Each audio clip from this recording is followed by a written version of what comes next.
There's something weird about Channel 4, because they paid out 160 grand to send me to Puerto Rico to look for evidence of a vampiric entity known as El Chupacabra, which is Spanish for goat sucker. I don't know if any of you guys saw the film, but they spent 160 grand to send me out there, and the one piece of evidence we got, it was actually pretty damn good evidence. The one piece of evidence they got, they wouldn't show in the film. Because apparently, I mean, although, like many of you, I think the idea of state censorship of the media is not a good idea. But I do accept that maybe there are some things that shouldn't be shown before the watershed when children are watching. But for some reason, a fat bloke stripped to the waist, disemboweling a dead chicken, something which you can't show on Channel 4 at 7:30 on the bank holiday Monday evening. So, unfortunately, they didn't show that bit. It's a great pity because of all the bizarre adventures I've ever had, wandering around different parts of the world looking for evidence for obscure and unknown animals and goodies and ghosties. This was one of the weirdest things that ever happened to me. Because the accounts of El Chupacabra were that this creature, whatever it was, would attack domestic livestock, and these attacks have been going on for years, right across Central America. And there were essentially there were two modus operandi of the killing. If you were talking about a largish creature like a goat or a sheep or a chicken, there were two puncture marks in the neck and sometimes a large hole in the breastbone. If you're talking about a smaller creature, a chicken, a duck, a rabbit or a guinea pig, there was a puncture mark in the neck and one in the breastbone. But whatever happened, those bodies were always drained of blood. And this was the only time I'd ever managed to actually see one of these corpses for myself. This was 2 days after the attack had been on the smallholder in Puerto Rico. And joking apart, I managed to get conclusive film because I managed to actually do an autopsy on the victim of this chicken which had been attacked by a chupacabra 2 days before. And when I cut it open, you could find that there were only the two puncture marks. There was one on the neck, one on the breastbone. The body had been completely drained of blood. And the weirdest thing of the lot, you have the connective tissue between the chest cavity and the body cavity. It was unbroken. There were no holes in the body cavity, but the liver had been removed. So guys, I may not be Buffy, and I may not have actually killed any vampires, but I am a bona fide vampire hunter on that one anyway. So sod you, Channel 4, for never showing proper evidence. So I'm not actually here to talk about vampires today, not unless you want me to. What I thought I'd talk about, partly because we're in the West Country, partly because I've got a new book about it, and partly because Gary has bullied me into bringing along a copy of the notorious movie which Richard and I made a couple of years ago. I want to talk about the Cornish Owl now. Now, how many of you guys here actually know your West Country geography reasonably? You all know where Falmouth is. Well, just outside Falmouth, about 8 miles from Falmouth, is a little village called Mornham Smith. And just outside Mornham Smith, there is an old church which was built in about 1200. And for the last 25 years, there has been a series of very strange sightings of a very strange creature in the woods around that church, in the woods around the church and in the graveyard itself. Now the story begins properly on Easter Saturday 1976. A family from the north of England were on holiday down here. Don Melling and his wife and his 2 little girls. And they got down to Cornwall and booked into a campsite late on the Friday night, and on the Saturday morning they decided to go out and explore the area.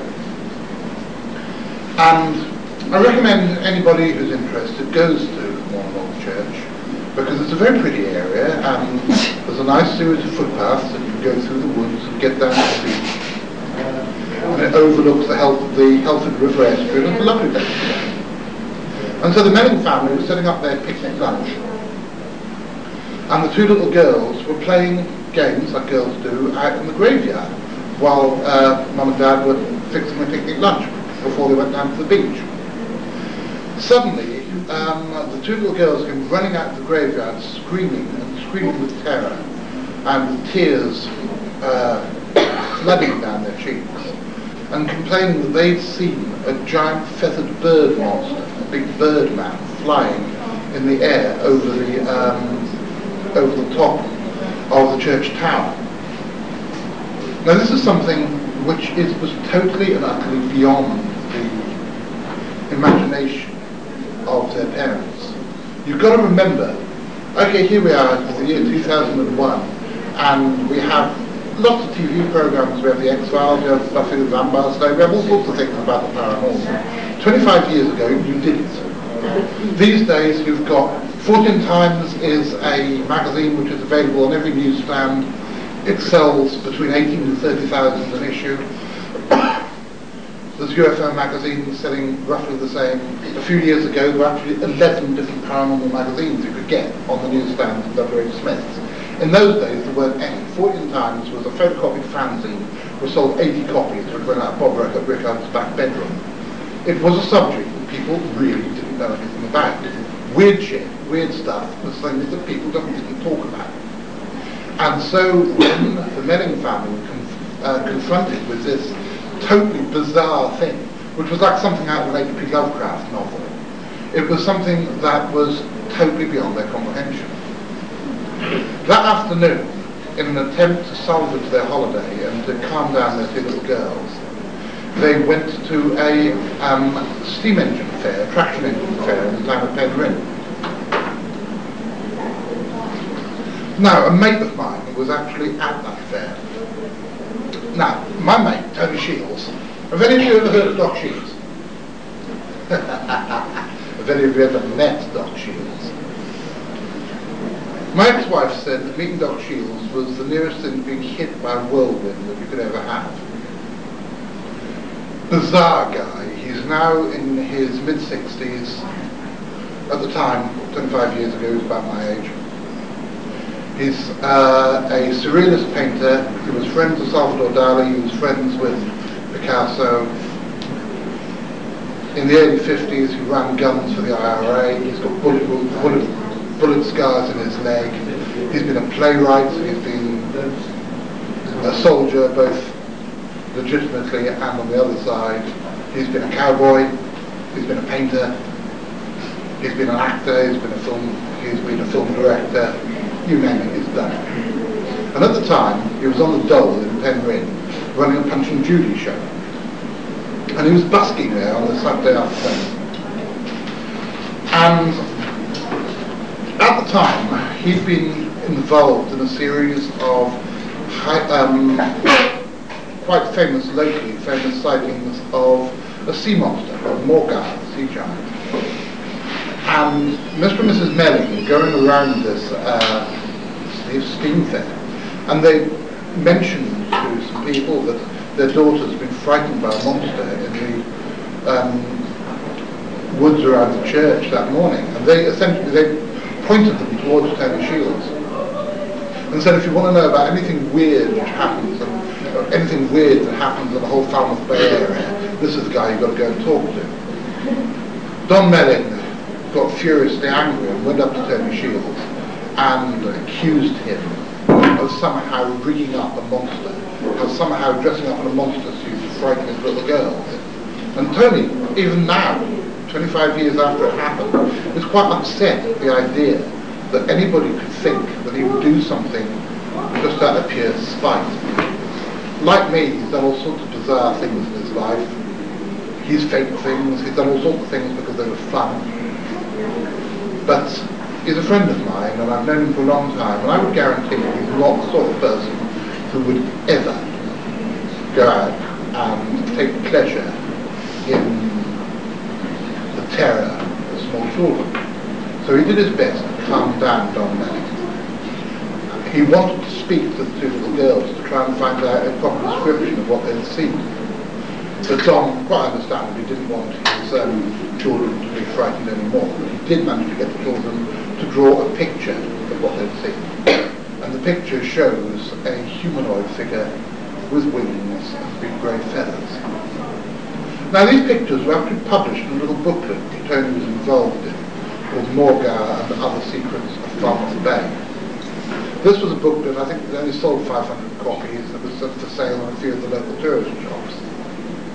And again, remember you're talking about a time when people really not only didn't know much about this sort of stuff, but weren't particularly interested. However, this thing was sold enough locally to enhance Tony's reputation, and so when the sightings continued at the beginning of July, people then decided, the people who'd seen them immediately came to Tony to tell them about it.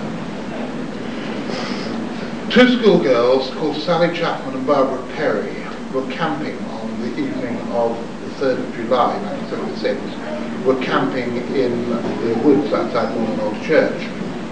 And then they saw the creature as well. Now this is interesting because this is the first time I've actually managed to speak to one of the witnesses. It took me something like 25 years to be able to get hold of them, but I managed to track down Sally Chapman, whose name actually isn't Sally Chapman after all, but I managed to track her down, and I did a big interview with her by email about 8 months ago, which essentially confirmed and added a few more details to the story which she told Tony about at the time when she was 14. They described a strange owl-like creature between 4 and 5 feet tall, with weird black claws for feet and red glowing eyes, which made a strange hissing sound and disappeared when they tried to approach it. The next day, they came and sought out Tony Shields to tell him and his family what had happened at exactly the same time that they were telling him. They were telling Tony and his wife what had happened.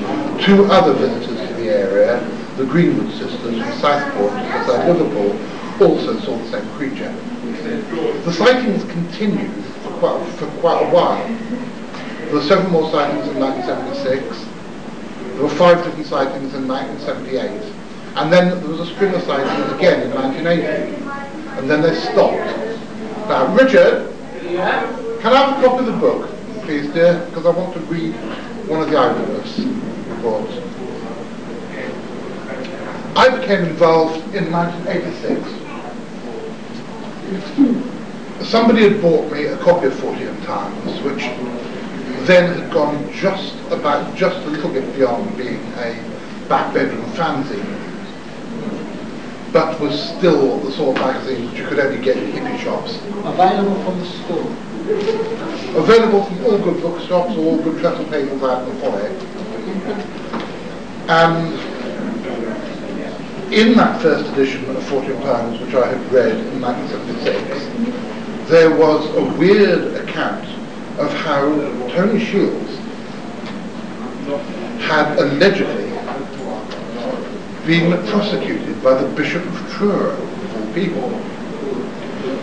Now this fascinated me, because I know a little bit about ecclesiastical law, I know quite a lot about the paranormal, and I know quite a lot about the way the drunken Irishman work, and none of this story actually seemed to hold any water.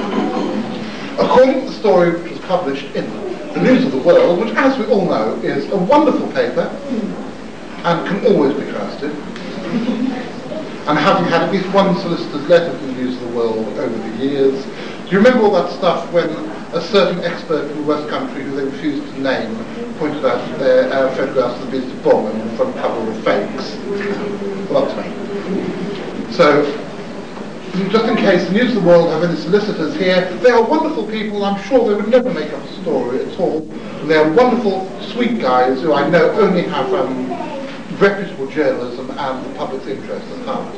However, the News of the World printed this wonderful story saying how the Bishop of Truro had been appalled that Tony Shields, together with a screaming mob of 40 pagans, 8 naked witches, and a load of blaspheming drug users, had tap danced on the high altar and shoved out his cigar butts in the font, while calling out challenges to the Almighty, threatening Are there any children in this room?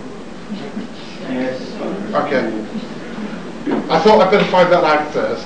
Threatening to come down here, you big, and threatening to punch the Almighty in the gob if the Almighty wouldn't come down there and bring him the ghost of the Owl Man. And this thing came completely bizarre, and it was all over the Cornwall newspapers, it was all over the Sunday tabloids. The Bishop of Truro was reported as saying that for the first time in something like 400 years that they were actually going to bring a proper blasphemy action against this man, and how this guy, somebody even came up with the fact that under ecclesiastical law they could still burn him at the stake. I was fascinated. I thought, great.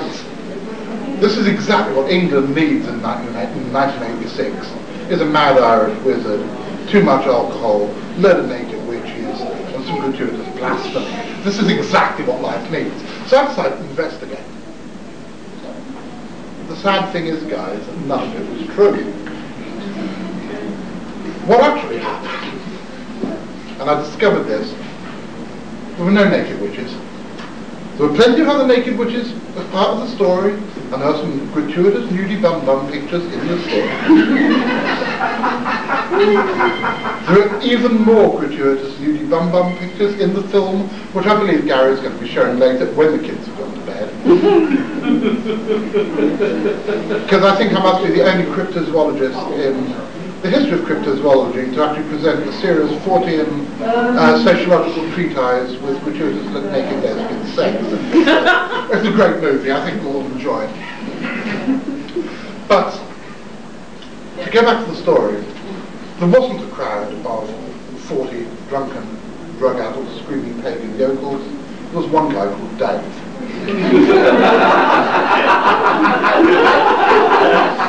And he was drunk. What actually happened was Tony Shields, back on the dole again, was wandering around Penryn at lunchtime on Halloween. And essentially he had no money, and he was doing what he has done on and off for the last 25 years, and that's doing his Uri Geller trick and going around essentially bending spoons for people in pubs in return for a pint. It's nice work if you can get it.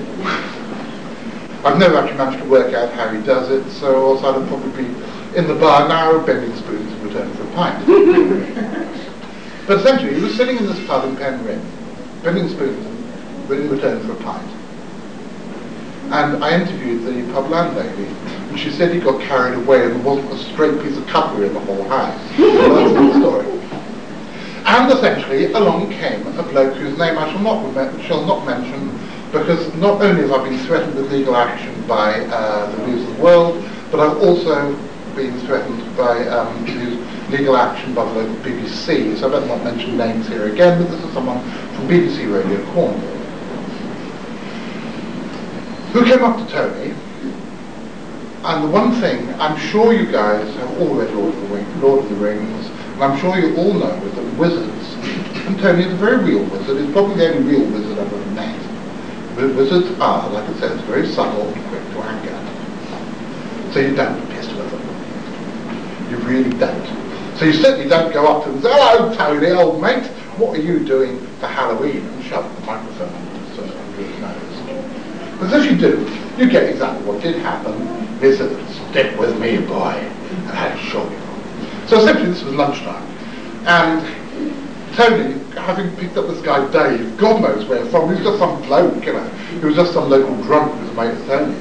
And Tony and Dave, with the BBC guys in tow, went from pub to pub to pub to pub to pub, from lunchtime until about 11:30 at night, just drinking the BBC guys' expense account.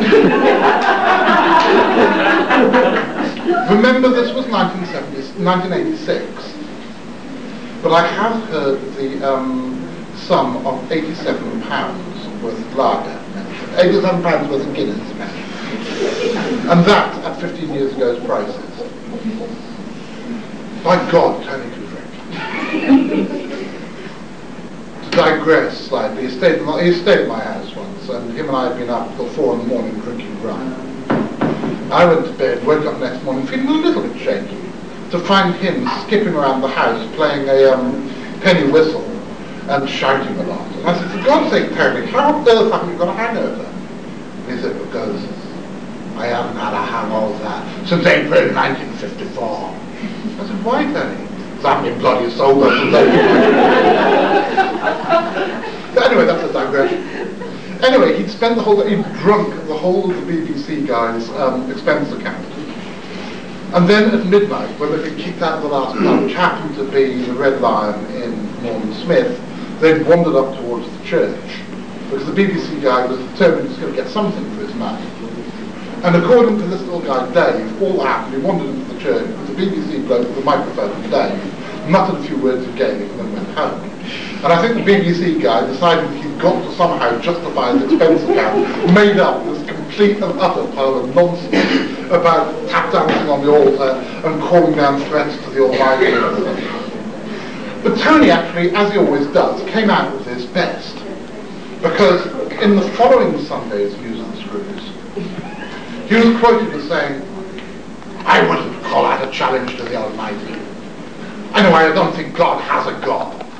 And if he has, he'd probably give me a bigger smack back. You don't do that to a deity, do you? And then the Bishop of Truro denied that he'd ever taken any attention to the story, because the whole thing was forgotten. And everybody really, apart from me, forgot about the Owl Man. Until, in 1989, a young man called Gavin, who was 12 at the time, was on holiday. You've got to forgive me for this. I'm getting old and I've forgot my reading glasses. He was on holiday with his girlfriend and her family. And they were staying in a caravan site just outside Norman Smith. Every evening they used to go for a walk. Gavin and his girlfriend Sally used to go for a walk. This was probably in June or July, so it would be fairly late. I remember small lanes and paths, a large church and lots of big trees. We had a torch and I was shining its beam across trunks about 15 feet off the ground. I'm fairly sure that the animal was standing in a large conifer tree, and the illustration was made after the sighting, but not until we got home actually, does depict the animal in a conifer tree, but I'm not that sure now. However, here is the actual sighting that's written down in my diary. Every couple of hours we would walk along the fringe of the wood. This was the third time that evening, and it was beginning to get dark. From a distance, trees looked black, but closer up to the branches and trunks could be seen. We saw the animal about 9:30 p.m. It was standing on a thick branch with its wings sort of held up at the arms. I'd say it was about 5 foot tall, but please read on. The legs had high ankles and the feet were large and black with 2 huge toes on the visible side. The creature was grey with brown and its eyes definitely glowed. On seeing us, its head jerked down and forwards, its wings lifted and just jumped backwards. As it did, its legs folded up and ran away. As you can see from the big illustration, or as you could see from the big illustration if it wasn't the fact that these guys haven't got an overhead projector, I forgot to bring my acetates anyway, but you will be able to see from the big illustration if you buy a copy of this wonderful book. That's the big illustration. But if you buy a copy of this wonderful book from Richard or me at the store afterwards, as you can see from the big illustration, we had a pretty good idea what it looked like. We didn't know what to do about it, and essentially vowed never to tell anyone. I last saw Sally about 2 years ago and talked about it then. She was as unkeen to share the information then as she was earlier, and I promised I wouldn't tell anyone about her involvement, but could do what I liked with my interpretation. I respect this and have never disclosed any information about it. Now, I got hold of this guy Gavin totally and utterly by accident. Now, Richard, can I borrow you for a second? Richard and I, over the years, have investigated a lot of bizarre sightings and interviewed an awful lot of witnesses, ranging from the very straightforward to the barking mad, and from the highly imaginative to the very dull. Richard, wouldn't you agree that the young man that we call Gavin is probably the most dull, unimaginative creature you've ever met? Absolutely. Thank you, you can sit down. Now, the really bizarre thing about Gavin is it's very difficult, as he gets more famous, not to reveal his true identity.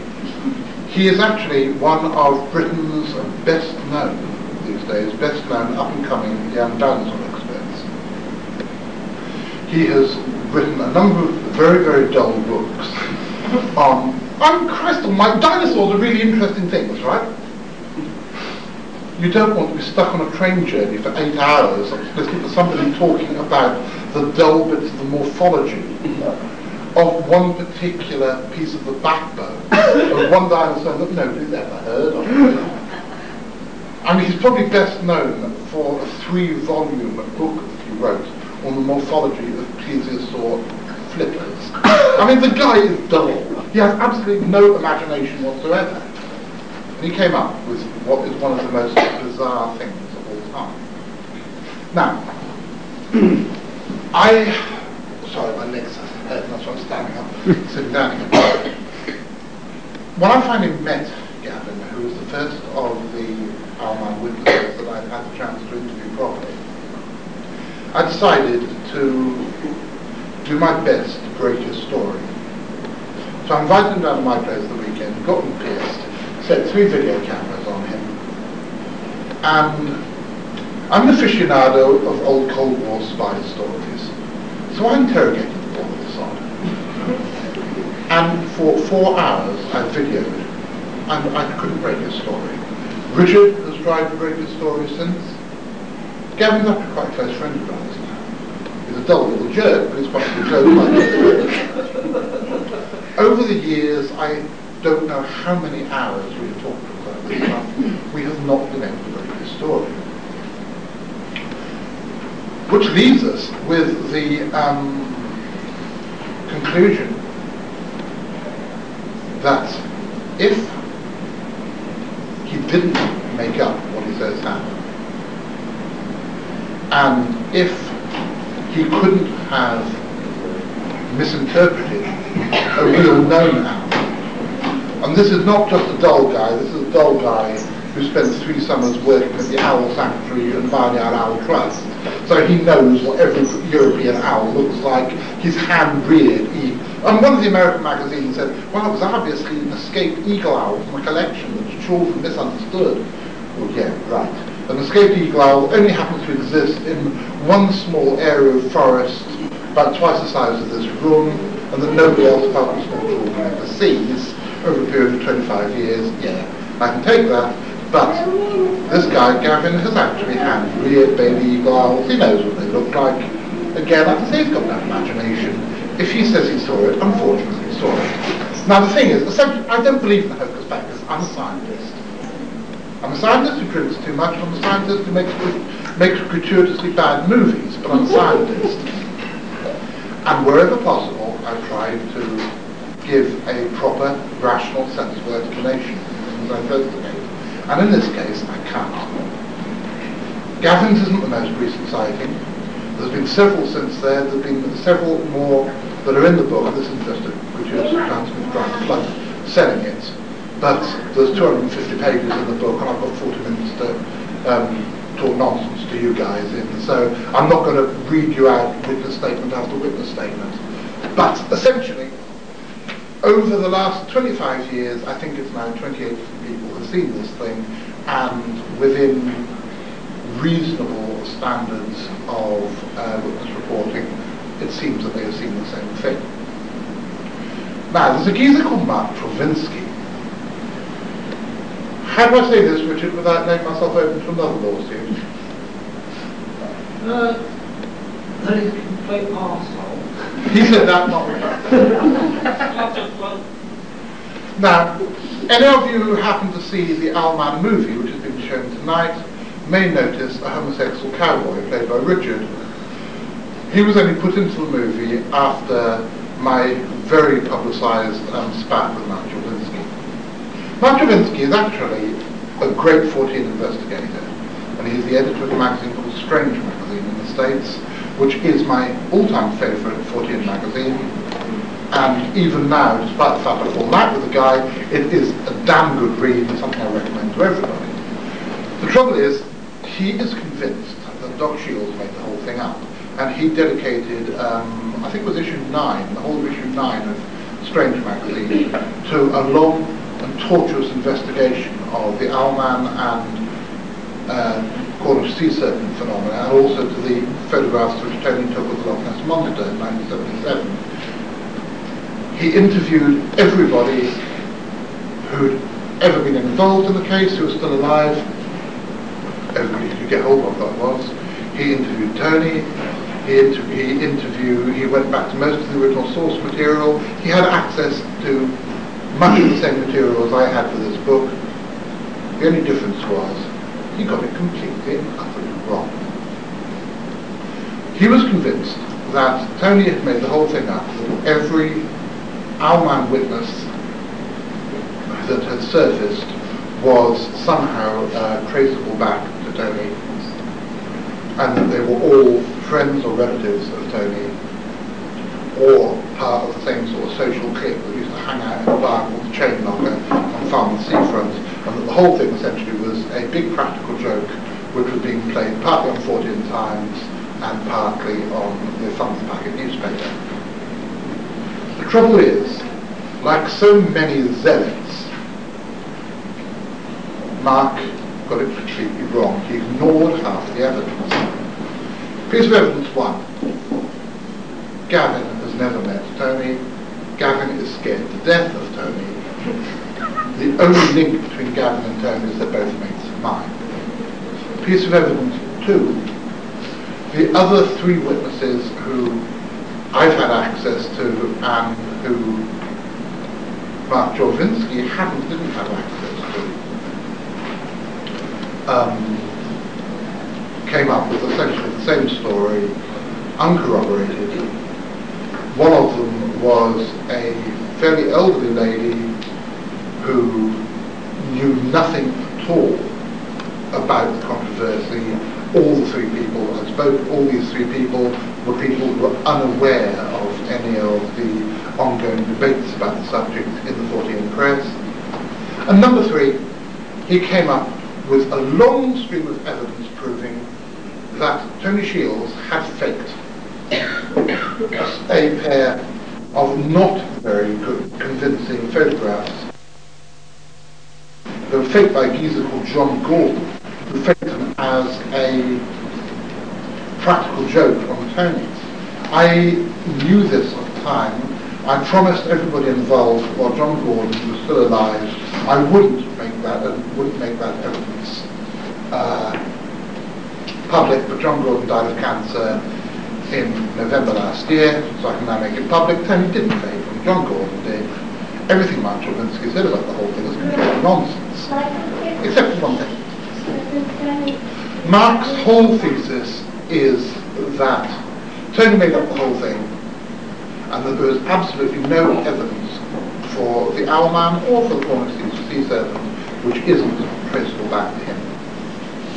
I think it's a bit more complicated than that, because I have met so many people who are totally unlinked with Tony, all his family, all his friends, who have experienced both the Cornish sea serpent and the Owlman. I think that what we're dealing with is something far more subtle. Now, I hate to tell you the punchline, because I'm still hoping you're all going to rush out and buy my book. So I hate to tell you the sort of punchline at the end of chapter 13. But what I think happened is this, and now I'm going to digress again, but anybody who's stayed awake through this talk so far knows I always digress. When Oscar Wilde was let out of prison in, I think it was 1898, he moved to France, where he spent the rest of his life, and apart from Ballad of Reading Gaol, he never published anything again. But he actually made quite a lot of money writing the ideas for stories, which he then sold to other people to write. And one of the stories which he came up with, which I believe he sold to W.B. Yeats, and I don't think was ever written, was an allegory about an aging Jesus Christ who had survived the crucifixion and was the only person in the world to know that he survived the crucifixion, and looked back and saw all his followers starting up a religion in his name, he didn't want to come out and say, hey guys, I'm here, because that would essentially have screwed up all the work that his followers were doing, starting Christianity. And I think, and I'm certainly not raising either Tony or myself up to the standard of deity, but I think a very similar thing happened with Tony. I think Tony did make up the first lot of things. I think there is absolutely no evidence whatsoever for the first couple of Al-Anon sightings. Even the girl who emailed me 25 years after and claimed to be Sally Chapman, I think that was something to do with Tony, because I'd already published this theory saying I thought Tony had made up the original things. And I think he suddenly panicked and thought, shit, I think John better have an email quick. But I think so many people began to believe this that it actually started to happen. You remember when you were kids and you used to go to, you remember the pantomime of Peter Pan? Tinkerbell's dying, and the only way to save Tinkerbell's life is all kids in the audience clap their hands if they believe in fairies. If enough people believe in fairies, they exist. If enough people believe in something, it happens. And I believe that whatever it was that happened at the beginning of 1976, when the first Al-Man sightings happened, I think Tony made them up. I think it's possible maybe that the two little girls in the churchyard did just see an escaped eagle owl, and then Tony jumped on the idea after having read the Mothman Prophecies book and thought, wow, this is something groovy, let's see if I can make a few quid out of it. But enough people in the area, by the time it got to the end of the 1970s, believed in it, so it started to actually happen. And I believe that in some way, which at the moment isn't describable by conventional physics, but I will make a prediction that if not within my lifetime, within the lifetime of the youngster back in the back of the room, which is the reason I'm not swearing, I make a prediction that what is at the moment science fiction, the idea that you can think something into reality, will be science fact, because it is something which at the moment is still counted as paranormal. But as history has shown us, so many things which are paranormal, or were paranormal, are now normal. And I believe that once you get your head around that, and the whole story of the Cornish Owlman is a grotesque, slightly scary, slightly funny one. I've glossed over it terribly. I mean, there's accounts of animal mutilations, vampirism, UFOs, alien abductions, government cover-ups, all sorts of crap, all tied into the periphery of it, which is why the book's 250 pages long, not 15 pages long. But I believe that the whole degree of belief, the whole degree of commitment which so many people have had to this and so many other legends across the world have given these things a type of objective reality, which is why you get a scientist like me, or a scientist like Richard, coming and talking about something which could well be classed as being within the realms of science fiction. Because at the moment they're in this weird grey area between fiction and fact, between reality and falsehood. And they are things which are very soon, I believe, going to be accepted by everybody. And I'm rambling now, guys, it's probably time to stop. How long have I been on, Gary? It's about 3/4 of an hour. Okay. Well, I was thinking, thanks for that. Does anybody want to talk? Anybody got any questions? Because Richard's going to come up, we'll answer a couple of questions, answer a couple of questions on mystery animals, and then talk some crap about H.P. Lovecraft, and Richard will do his tap dance, I think. Thank you very much. Richard. And overhead projectors and documentary evidence and stuff. And at the end of it, someone said, are there any questions? An old hippie mate of mine stood up and said, yeah, why is orange jam called marmalade? Anybody want to talk? Anybody got any questions? Because Richard's going to come up, we'll answer a couple of questions, answer a couple of questions on mystery animals, and then talk some crap about H.P. Lovecraft, and Richard will do his tap dance, I think. Thank you very much. And overhead projectors and documentary evidence and stuff.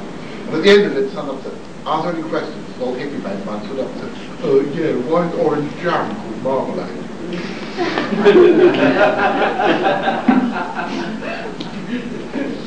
Well, Richard and I are two of the only three people in the country who do this for a living.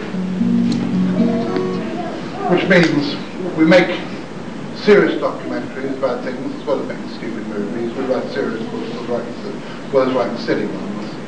But we are in a unique position because, unlike most people who are interested in this sort of stuff, we can actually have the luxury of being able to do it full time. So if either now or tomorrow, when Richard gives his talk, or any other time during the weekend, especially if you want to buy us a pint, and when the bar you've got any questions about Yetis or Bigfoots or Owlmen or Chupacabras or any other sea monsters or Loch Ness or anything, grab us, buy us a pint, and ask us anything you want. We're a non-profit making organisation. It wasn't planned like that, but it's sort of worked out that way. We've got copies of our journal, Animals and Men, which is now up to issue 25 for sale out at the back. We've been going 10 years. So any support that you guys can give us today or at any time in the future is very grateful to see you. Now, how many of you have read H.P. Lovecraft? Oh, 1, 2, 3, 4. Now, I bet you all thought that he was this doomy, suicidal, consumptive guy from New England. Right? Yeah. Wrong. He was this guy in EastEnders, right, who has this barrow selling fruit and veg down the market. Yes, Mayfield Frankfurt Cockney. As we can now exclusively reveal. My old man said worship great Cthulhu and bow down before his tentacles. Off when the man to butcher virgins, I bought and rule before the slime drenched tendrils. I kill it, I ban it, I ban it, I give it, I was slaughtered upon his black altar. So if you worship great on one or elder gods, make sure you've got a boorish son. Get up your pentagram, make sure you've got a boorish son. My old man's a cultist, he wears a cultist robe. He worships stunts of gower who resemble giants. He likes perennial blight and he sees in blasphemy. They ask to go to orgies and indulge for children. Oh, my old man's a cultist, he wears a cultist robe. He worships hats of gower who resemble giant toad. Now a acolyte got narky until the high priest rose. So when the old man saw him, he slashed his bleeding throat. My old man's a cultist, he wears a cultist robe. He worships hats of gower who resemble giant toad. So if you see a cultist with eyes all glazed and mad, don't kick him for tabernacles, it might be my old dad.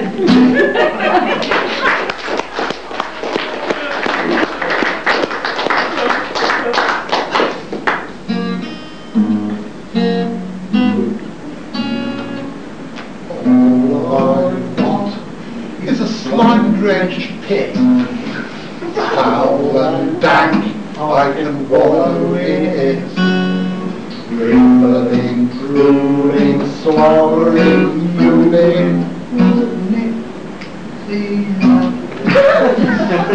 All I want is a vile hole where I can get up to tricks that will damn my soul. The corpse of a vicar who's been drowned in the Ica. He the cross between a bat and a giant squid. You wouldn't believe all the sins he did. Slithery, slimy, oh go blimey. Wouldn't it be lovely?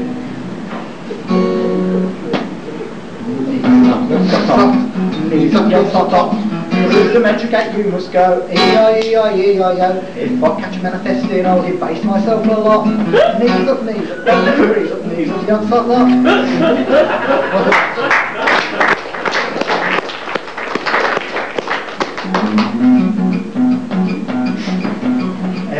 ones, any old ones, any old ones. Just fine when in time, manifesto shatter your mind. Ancient beings, cosmic beings, beings from another dimension. But I want you to talk to the fakiest old ones, old ones. Thank you very much.